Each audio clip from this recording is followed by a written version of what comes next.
व्रत के समय निवस्त नहीं होना चाहिए। और दूसरे बात क्या, और भगवान की सिर्फ चरण कमल में खुद को जब तक व्यक्ति या कोई साधक, जब तक जीव भगवान को चरण में खुद को समर्पित नहीं करेगा तब तक भगवान उसको स्वीकार नहीं करेंगे। तो इसलिए भगवान ने यहाँ पे ब्रज गोपियों को परीक्षा करने के लिए उनका वस्त्र रूपी लज्जा को और उनके समस्त आभूषण को, उसके साथ उनके मन को भी क्या किए, भगवान ने यहाँ पे ग्रहण करके समस्त ब्रज गोपियों को ये रास के लिए यहाँ पे योग्यता प्रदान की। तो हम लोग बड़े ही कृतार्थ, बड़े ही भाग्यवान है इस स्थान में आए गुरु वैष्णव के अनुगत्य में। यहाँ पे साक्षात रूप में कांतायनी देवी, इनके जो हम प्रणाम मंत्र बोले ना, इसी कांतायनी देवी की कृपा से साक्षात रूप में क्या हो गए, समस्त ब्रज गोपियों को कृष्ण प्राप्त हो गए।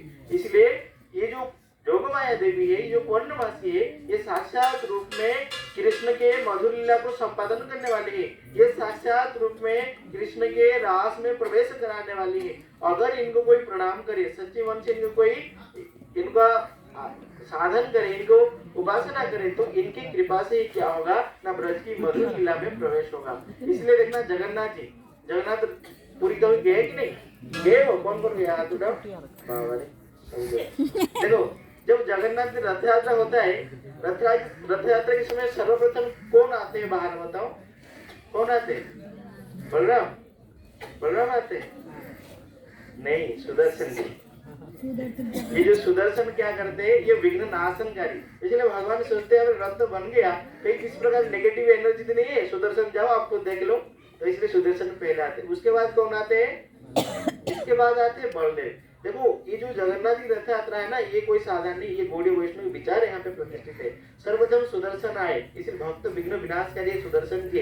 इस प्रकार नरसिंह देव भी भक्त विघ्न विनाश करते हैं, ठीक उस प्रकार सुदर्शन को भी भगवान आज्ञा देंगे, बोले सुदर्शन जब कभी भक्तों के ऊपर संकट पड़े, कोई उसके ऊपर बाधा पड़े, तो मेरा आज्ञा की भी अपेक्षा नहीं रखना, सीधा जाके मेरा भक्त का रक्षा करना।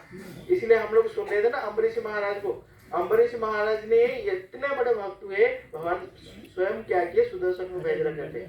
तो बोलने के ही तात्पर्य है वहां सुदर्शन भी भक्त विघ्न नाश करी। उसके बाद कौन आते ना, बलदेव प्रभु। बोले बलदेव प्रभु आने का क्या तात्पर्य है? बोलिए अखंड गुरु तत्व। ये गुरु तत्व होने के कारण ये संबंध ज्ञान प्रदाता। जब तक जीव संबंध ज्ञान को प्राप्त नहीं कराया तब तक भगवत प्राप्ति नहीं हो सकता। अर्थात उसके बाद क्या होगा ना, गुरु ग्रहण होगा। अभी गुरु ग्रहण हो गया, तभी क्या ये ब्रज में प्रवेश कर सकता है? तभी क्या ये मधुर रस में प्रवेश कर सकता है? माधुर्य रस का आस्वादन कर सकते हैं? बोले नहीं। फिर उसके बाद किसका पहंड विजय होता है? फिर कौन आते बाहर? कौन? सुभद्रा देवी। ये सुभद्रा देवी साक्षात रूप में योगमाया पूर्णवासी के स्वरूप ही है। बोले जब तक ये पूर्णवासी के कृपा नहीं होगा तब तक मधुर रस में कोई प्रवेश नहीं कर सकता है। बस इसके बाद अंतिम में जगन्नाथ जी आता है, साक्षात रूपी कोटि लावण्य निधि कोटि कंदर्प जिनी रूप को धारण करके आके समस्त भक्तों को ये क्या करते हैं, अपने दर्शन सुख प्रदान करते और सबको कृतार्थ करते। तो बोलने के तात्पर्य है जब तक योगमाया की कृपा नहीं होगा तब तक इसी लीला में प्रवेश नहीं होगा। हम लोग बड़े ही सौभाग्यवान है, गुरु भगवान के अनुगत्य स्थान में आए। हम प्रणाम करें गुरुदेव से और कांतायनी देवी से प्रार्थना करें वो हमको इसके कभी कृपा प्रदान करके हमको भी ये मधुर रस में प्रवेश करने की योग्यता प्रदान करें। बोल से कांतायनी देवी की जय, चीर घाट की जय, निताई गौर प्रेमानंदे।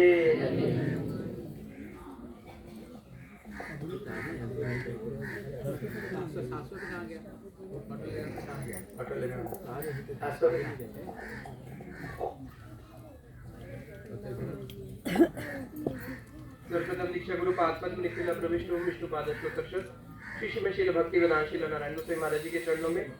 तत्पश्चात निखिल प्रविष्ट ओम विष्णु पादश्लोकर्ष शिष्य में शील भक्ति विनाशील स्वामी महाराज जी के चरणों में अनंत कोटि दंडवत प्रणाम ज्ञापन करते हुए उनसे हेतु कृपा की वांछा करता हूँ। आप सबको मेरा प्रणाम स्वीकार हो। हरे कृष्णा।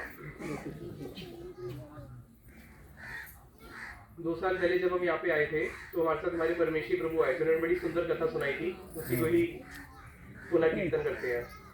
ये बताओ, एक बड़ा सा पात्र लिया, उसके अंदर हम सबसे पहले डालते हैं देसी घी बिलोना वाला। कितने रुपए लीटर आता है? 1200 रुपए, 1500 रुपए। उसमें हमने 2000 रुपए, चलो जो भी हो, उसमें हमने 10 लीटर घी डाल दिया। पैसे जोड़ते रहो, काफी बनिए लोग हैं यहाँ पे। तो 10 लीटर घी डाल दिया 1500 के हिसाब से, कितना हो गया? 15,000। ठीक है, अब उसके अंदर हम डालते हैं केसर, 100 ग्राम केसर। केसर की क्या कीमत है? 3 लाख 4 लाख रुपए किलो। तो 100 ग्राम कम से कम भी 30,000 रुपए का हो गया। तो 30,000 रुपए का उसमें केसर भी डाल दो। अब कितनी कीमत हो गई? 45,000। अब उसके बाद उसमें हम डालते हैं बादाम और पिस्ता, दोनों 10-10 किलो। कितना कितना रेट होगा? मान लो 20,000 रुपये और जोड़ दो। बादाम भी डाल दिया और पिस्ता भी डाल दिया। अब उसमें हम डाल देते हैं थोड़ा सा 1 लीटर डालडा घी। डालडा घी आता है ना, 100 रुपए लीटर, 150 रुपए लीटर, 1 लीटर डालडा घी भी डाल दिया। अब उसमें से थोड़ा सा डाल देते हैं हल्दी, नमक, मिर्च मसाले। अब क्या हुआ? और कीमत तो बढ़ रही है ना, लेकिन अल्टीमेटली क्या होता जा रहा है? सारा का सारा जीरो, सत्यानाश होते जा रहा है ना। अगर ये सारी चीजें इंडिविजुअली पड़ी रहे तो उसकी कीमत है, अगर उन सबको उसमें जोड़ दे तो उसका कोई कीमत नहीं है। उसी प्रकार से सोमवार को जाएंगे शिव जी के पास, मंगलवार को जाएंगे हनुमान जी के पास, शनिवार को जाएंगे शनि जी के पास, संडे को चले जाते हैं लोग सूर्य भगवान के पास, बुधवार को गणेश जी के पास, गुरुवार को साईं बाबा आ गए मार्केट में, आज भी आई है, और फ्राइडे को माताओं के पास चले जाते हैं। सबने अलग अलग बना के रखा हुआ है। लेकिन भक्ति जो होती है वो एकांतिक भक्ति होती है। अगर आप इतिहास में देखो, जिनका भी नाम आता है, सूरदास किनके भक्त थे? मीराबाई, तुलसीदास, तो सबके जितने भी भक्तों का नाम देखोगे उनकी एकांतिक भक्ति आती है। किसी की भी ऐसे नहीं आता कि कभी कोई कहीं भाग रहे, कोई कहीं भाग रहा है। जो हृदय है, हृदय तो एक है ना, हृदय तो सबको नहीं दिया जा सकता। अगर कोई बोले, स्त्री किसी पुरुष को बोले मैं तेरे से बहुत प्रेम करती हूँ, दूसरे पुरुष को भी बोले मैं तेरे से भी प्रेम करती हूँ, तीसरे को बोले मैं तेरे से भी प्रेम करती हूँ, चौथे को बोले हाँ मैं तेरे से भी प्रेम करती हूँ, तो वो प्रेम प्रेम है? वो प्रेम प्रेम नहीं है। प्रेम तो केवल एक से ही होता है, प्रेम कभी भी दो से हो ही नहीं सकता। तो इसलिए हमें अगर भक्ति करनी है तो कैसी भक्ति करनी है? एकांतिक भक्ति।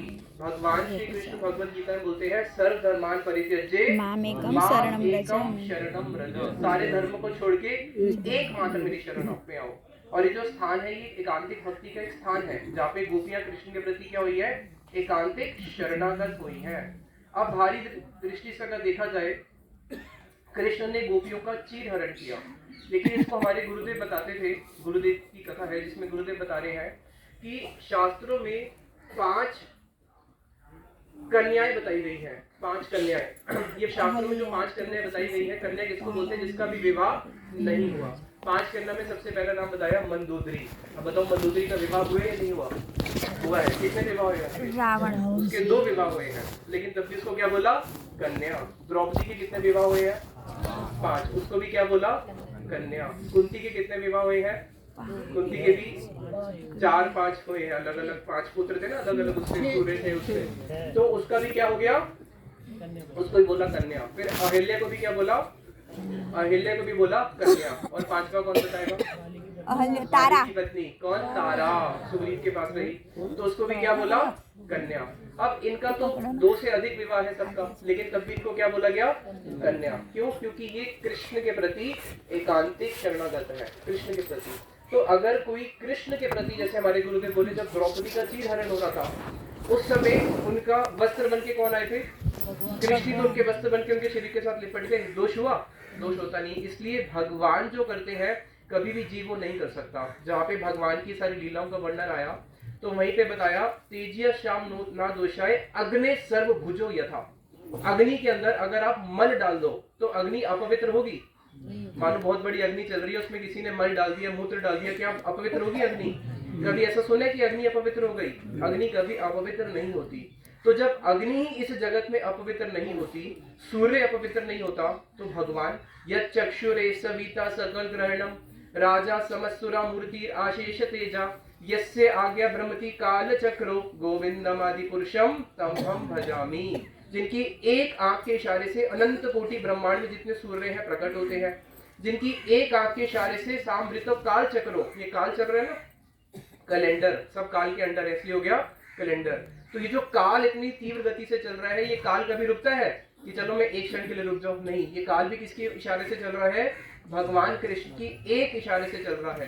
तो इसलिए भगवान की जो लीलाएं हैं वो सारी की सारी प्रेममय लीला है। भगवद गीता में भगवान कृष्ण ने बोला धर्म संस्थापन अर्थाए संभवामी युगे युगे, मैं तो धर्म की स्थापना करने आता हूँ।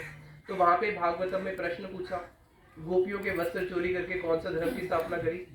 अर्धरात्रि में गोपियों के साथ रास करके कौन से धर्म की स्थापना करी? उसके बाद घर घर में माखन चोरी करते हैं और बोलते हैं मैंने चोरी नहीं करी, कौन से धर्म की स्थापना करी?